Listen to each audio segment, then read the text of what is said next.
Rick, in the morning you talked about getting your defenseman to shoot more, getting to the middle of the ice more. Do you feel like you started to do that tonight? Yeah, better. Yeah, it starts your offense. You get more shot attempts.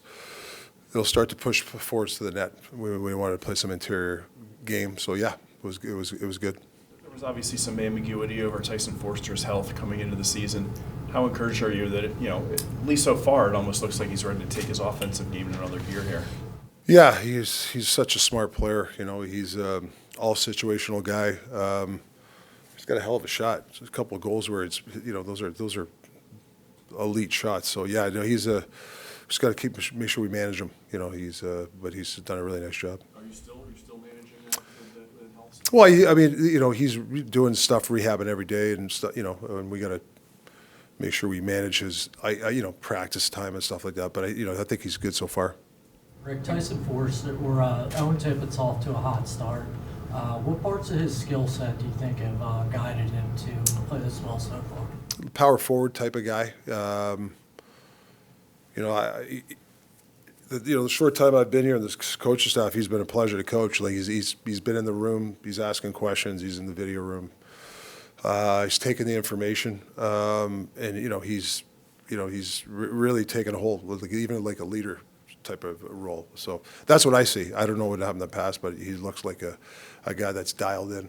Something about Owen that we haven't seen in the past as much as we do now is the physical play. Yeah. Is this something that you talk to him about, or is this something that's just kind of organically come up in his game? No, we've talked about it. I mean, it's he doesn't have to run around and hit people, but there's times where, he hit a couple of good, he had some body checks the last couple of games where, he went through people. He's a big guy, and when you do that, you're going to get room, and obviously through the neutral zone, his speed. For a big guy like that, it's an elite speed, and and his shots on net. He continued to put pucks in the net.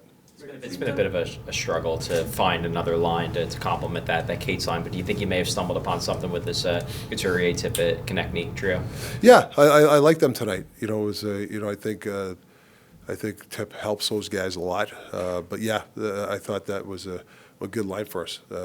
They're connected, right? I think if you watch, they're always kind of in the same area, and that's what usually good lines do. You talked a lot about Matt Bay and his puck support and some struggles, but it looked like on the Konechny goal, he recognized that Couturier went to the bench, swung low, and got the puck and led to the goal. Yeah. Did you see better from him tonight? Yeah, I did.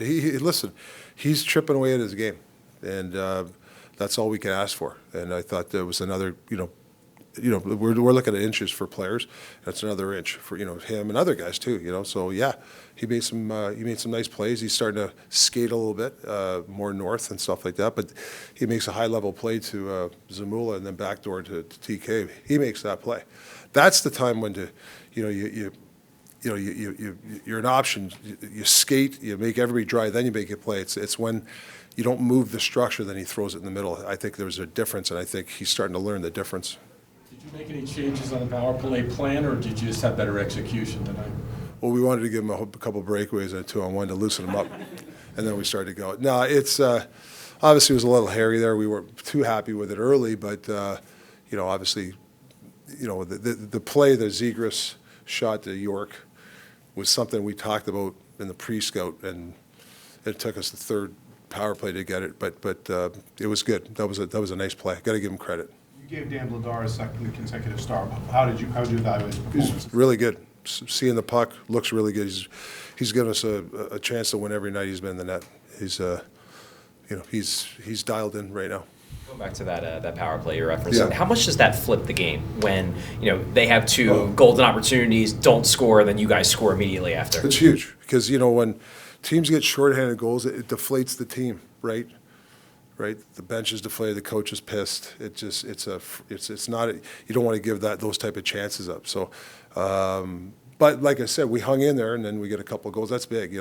Obviously Tyson's goal kind of settled everything down. So yeah, but like I said, I've liked the movement of the power play. That part's been good.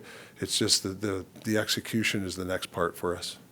The part you mentioned about the pre-scout with Zegras, was that to draw the guy in to set up, give space? Well, they're in toilet bowl. They top down. So that's a high level play, is making a back pass through that the top down, that's a hard play. And if you beat that play, you're going to get that guy in the middle with all day for a shot. So, that's the skill of Trevor. He can do, make that backhand pass to the middle guy. That's what you're looking for in that pre-scout. I know Grabenkin racked up the penalty minutes on that Who's fight. that? Grabenkin, Yeah. he put you guys on the PK, but it seemed like you guys probably appreciated the way he stood up for Hathaway there. Yeah, oh yeah, that was big. The TK the same. The other night, a few games ago was Mitch, and then I forget D'Lo the other night. I mean, we're not preaching fighting, but we're trying to create a culture and sticking together. Thanks, Coach.